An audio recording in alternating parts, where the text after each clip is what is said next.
So students, next topic पे अब हम जो कि है need and importance of coordination, जिसके अंदर हम ये पढ़ेंगे कि जैसे कि अब तक हम पढ़ चुके हैं कि कोऑर्डिनेशन क्या होता है, इसके फीचर्स क्या क्या हैं, कैसे कैसे इसको हम ऑर्गेनाइजेशन के अंदर परफॉर्म करते हैं। अब हम पढ़ रहे हैं कि क्यों हमारे लिए कोऑर्डिनेशन ज़रूरी है, क्या ज़रूरत होती है हमें कोऑर्डिनेशन की, क्यों ये इतना इंपॉर्टेंट फंक्शन है कोऑर्डिनेशन हमारे लिए ऑर्गेनाइजेशन के अंदर, इसको फॉलो करना क्यों इतना ज़रूरी है। तो इसके 3 पॉइंट्स हैं: growth in size, functional differentiation और स्पेशलाइजेशन।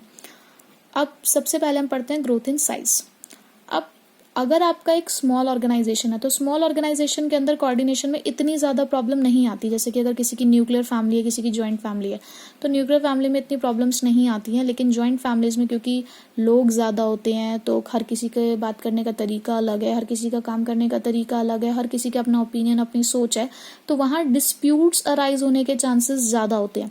इसी तरीके से हमारे ऑर्गेनाइजेशन में भी होता है कि स्मॉल ऑर्गेनाइजेशन में क्योंकि नंबर ऑफ एम्प्लॉयज़ कम होते हैं तो इतनी कोई प्रॉब्लम नहीं आती, लेकिन जब आपका ऑर्गेनाइजेशन स्मॉल से लार्ज की तरफ कन्वर्ट होता है, आपके ऑर्गेनाइजेशन का साइज बढ़ता है, तो वहाँ पर काम करने वाले लोग भी बढ़ते हैं और हर किसी को काम करने का अपना तरीका है, अपना एटीट्यूड है, अपना बैकग्राउंड है, अपने अलग ओपिनियंस हैं, तो वहाँ पे डिस्प्यूट्स अराइज होने के चांसेस ज़्यादा होते हैं। तो ऐसी जगहों पर हमारे लिए कोऑर्डिनेशन बहुत ज़रूरी हो जाता है ताकि हम हार्मोनाइज कर सके उनके एफर्ट्स और एक्टिविटीज़ में, यानी कि उन सभी को ये सिखा सके कि आप सभी को एक ही चीज़ पे एग्री करना है। हार्मोनाइज का मतलब क्या था कि सेम एग्रीमेंट में लेकर आना उन्हें, कि माना कि सभी का काम करने का अपना अलग तरीका है, अपना अलग ओपिनियन है, लेकिन वो सभी लोग ऑर्गेनाइजेशन के लिए काम कर रहे हैं और उन ऑर्गेनाइजेशन के अंदर काम करते हुए उन सभी का एक ही टारगेट है, तो उनके एफर्ट्स और एक्टिविटीज़ को हमें हार्मोनाइज करना पड़ता है, इसीलिए हमें कोऑर्डिनेशन की ज़रूरत पड़ती है, राइट।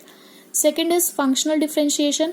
किसी भी ऑर्गेनाइजेशन में अलग अलग फंक्शंस होते हैं: purchase, production, sales, marketing, finance, research and development, बहुत सारे ऐसे फंक्शंस होते हैं। अब अगर एक भी फंक्शन दूसरे फंक्शन के साथ कोऑर्डिनेट नहीं करेगा, अगर प्रोडक्शन डिपार्टमेंट टाइम से सेल्स डिपार्टमेंट को सामान बनाकर नहीं देगा तो वो कैसे बेचेगा उस सामान को, या फाइनेंस डिपार्टमेंट परचेज डिपार्टमेंट को अगर फंड रिलीज करके नहीं देगा तो वो कैसे रॉ मटेरियल खरीद के लेकर आएंगे। तो सभी आपस में एक दूसरे से जुड़े हुए हैं, सभी को एक दूसरे की जरूरत है, तो इन सेपरेट डिपार्टमेंट्स के अंदर भी हमें कोऑर्डिनेशन की जरूरत होती है ताकि हमारे जो ऑर्गेनाइजेशनल ऑब्जेक्टिव्स हैं वो अचीव हो सके, क्योंकि इन सभी की अपनी पॉलिसीज, अपने ऑब्जेक्टिव्स और अपने प्रोसीजर्स होते हैं।